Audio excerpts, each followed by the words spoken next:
Bring the doom. I'll take her! I'll take her! What's going on, people? Kimchi Chris here, and for today's video I wanted to review the brand new record Heartless by the doom metal band Pallbearer. Now, if you're unfamiliar with Pallbearer, they are a doom metal band that's been around for quite a few years at this point, and their first record, Sorrow and Extinction, if you ask me, is a perfect doom metal record. It's so slow, so heavy, the songs are long, and it just hits that spot when I want that type of music. Now, their follow-up record to that one, Foundations of Burden, I was a little bit let down by. It's not a bad record by any stretch of the imagination, it's just not as good as the first record. And so as a result, this new one, Heartless, my hopes were high. I was hoping they would rekindle whatever they had on that first one and deliver just a nearly flawless doom metal record. Did they do that? Did they falter again? Well, let's just take a look at the record and find out. The first track is called I Saw the End, and it's awesome. It's such a great foreshadowing of what's to come on this record, if you ask me. It's slow, it's brooding, it builds up, and it's so heavy, and it's actually catchy. That's one thing that Pallbearer has always had since day one. They're catchy. They're a doom metal band that's catchy. There's not a lot of that in this genre. Part of the reason why I sometimes have a hard time taking this in when it's just slow and building, this genre in general, but Pallbearer always cuts through that and delivers a catchy song that's still heavy, and it's catchy enough that people like myself can get into it, but it's also heavy enough that any of the doom elitist or purist or whatever you want to call them, they're still into it. And it's such a great start to this awesome record. And the second song, Thorns, just continues on that path of awesome, heavy, catchy, a bit proggy even. That's one thing that we're really starting to see on this record. They are introducing a lot of elements of prog metal and prog rock, which is really interesting for this band. They have seemed always a little bit confined to the doom genre, and they're really, on this record, I feel at least they're trying to break out of that a little bit, and it makes sense because this band's starting to get a lot of mainstream attention. Similar to bands before them like Mastodon, Death Heaven, even like Code Orange.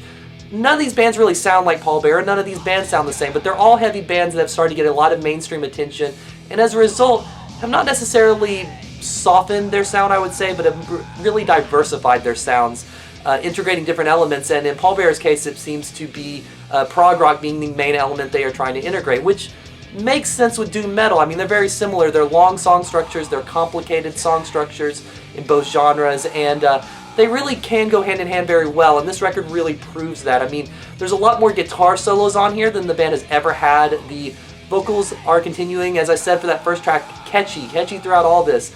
And they're not hard to understand. That sounds weird if you're not as interested in metal or anything like that, but they're very clear, very clean vocals for the most part. I mean, there is some yelling and things like that, of course, but I think this is a very accessible record, and that seems to be what this band was really going for with this record, accessibility. They know they're on the cusp of going from like this level to like the next level. They are still playing small venues at this point for the most part. I saw them actually just a couple of days ago, a day before this record was released, playing at a venue called The End here in Nashville that holds only 200 people. Now, it was packed to the gills, mind you, but still a small venue. But I feel they are just one step or one record, and this might be the record to do it, away from starting to be the 500,000 person drawing band in every town and then just kind of getting bigger and bigger from there. And this record is really going to help get them there. It's an accessible record with lots of catchy vocals, catchy riffs, and lots of doom. I mean, it's not something that's going to really scare away their core fan base, and it's something that a lot more people can get into.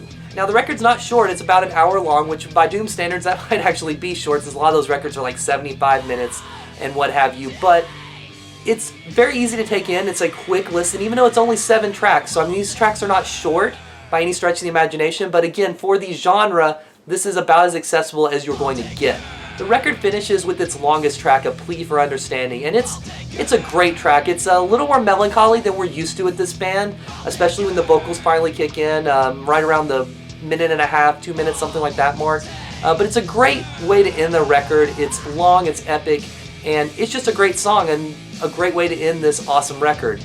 Considering that Pallbearer are such media darlings at this point, I can just assume this record's going to be a lot of the best of year in lists and things like that. And you know what? It's actually going to be justified, because this is a great doom metal record that you gotta check out. If you don't know a lot about the genre, this is a great place to start. If the only doom bands you've ever heard are like Black Sabbath and Pentagram, this is a really logical step in the next direction. Where you need to go after that, I start to get a little bit, iffy on, because, like I said, Doom is not my genre of choice. I prefer like thrash, black metal, traditional metal, things like that, but this is a fine Doom record. I think it's great.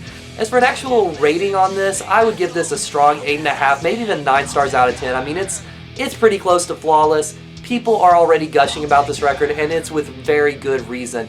It's great. Give it a listen, and if you're not feeling it after just 2 or 3 minutes of the first song, give it a chance, because this is a building record. It's something you really need to take in as a work of art altogether. I don't think you need to break the songs apart. Just listen to the whole thing, give it a chance, see what you think about it, and if you're feeling it, definitely check out their older records, because, like I said, that first one is a perfect Doom record if you ask me. Second one, but I don't know, this would be my second favorite out of the 3. This would be the one right in the middle. Great record. Definitely check it out. I got links below where you can purchase it, and I don't know, there's not much else to say. Definitely check it out.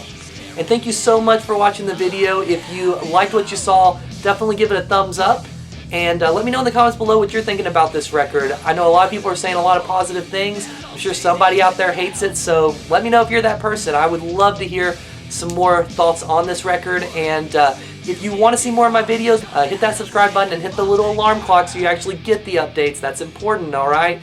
And thank you so much for watching, and we will see you guys next time.